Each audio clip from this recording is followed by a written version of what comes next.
There I am. All right.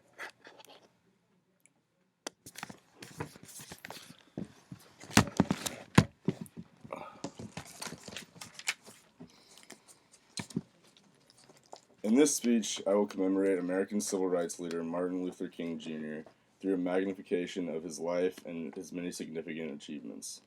King was born in 1929 in Atlanta, Georgia, to a preacher father and his wife. Early on in his life, King had many doubts about Christianity and its teachings. However, as he became more familiar with the Bible and its many aspects, his faith grew. Eventually, he graduated from Morehouse College with a degree in sociology, and then from Boston University with a PhD in systematic theology.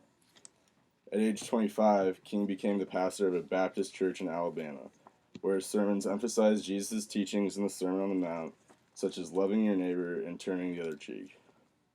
It was these Christian teachings that went on to shape King's career and legacy.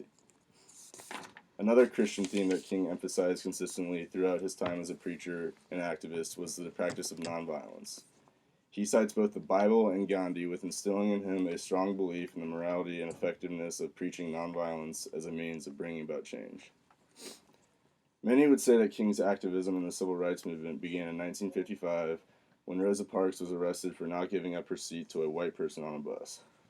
Following her arrest, King and other leaders organized the Montgomery bus boycott, marking the first occasion of organized activism by King. 2 years later, King and 3 other civil rights leaders created the Southern Christian Leadership Conference, which aimed to further organize black churches and increase their activism in achieving civil rights. In many ways, the SCLC became the driving force and organizational aspect behind King's teachings and activism. It was through the organization of the SCLC that King led marches that brought about legal victories for many African Americans and their rights. Perhaps the defining moment of King's career came in 1963 when he led nearly 250,000 people in the March on Washington, which demanded further civil rights for African Americans. It was at this march that King gave his famous I Have a Dream speech, in which he lists his many aspirations for black Americans throughout the United States. This was, apart from Lincoln's Emancipation Proclamation, arguably the most significant and influential speech given in the history of the struggle of black Americans. King's time as an activist, obviously, was not without hardship. He faced opposition from not only white racist elements, but also from other black activists who did not agree with how he went about attempting to create change.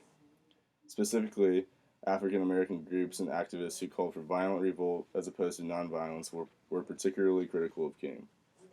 Perhaps the best example of such critics was Nation of Islam activist Malcolm X, who called for violent rather than peaceful opposition, as well as separation rather than integration of races. Not only this, King and his followers also faced hardships at the hands of law enforcement, specifically in their demonstrations in Selma, where demonstrators were met with severe police brutality. For a long period, up until his death, there was also fear among law enforcement, specifically the FBI, that King was associated with communism. As part of their investigation, the FBI would wiretap King's calls and constantly surveil him and his family.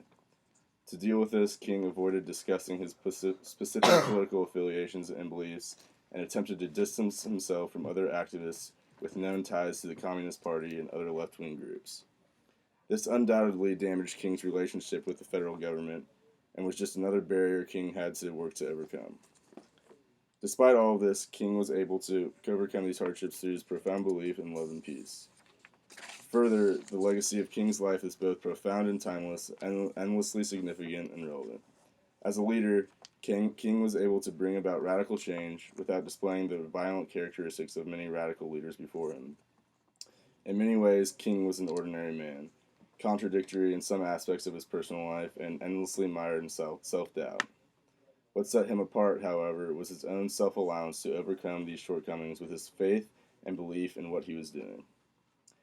It is widely speculated upon, but ultimately unknown, what would have become of King's career had he not been assassinated in 1968. Some say he was a potential running mate for Robert F. Kennedy's presidential bid. Others say he planned to work further towards ending the war in Vietnam. What can be assumed, however, is that King would have gone forward with the same charisma, courage, and moral high ground that has come to define his life's work. Thank you. Woo! Way to go.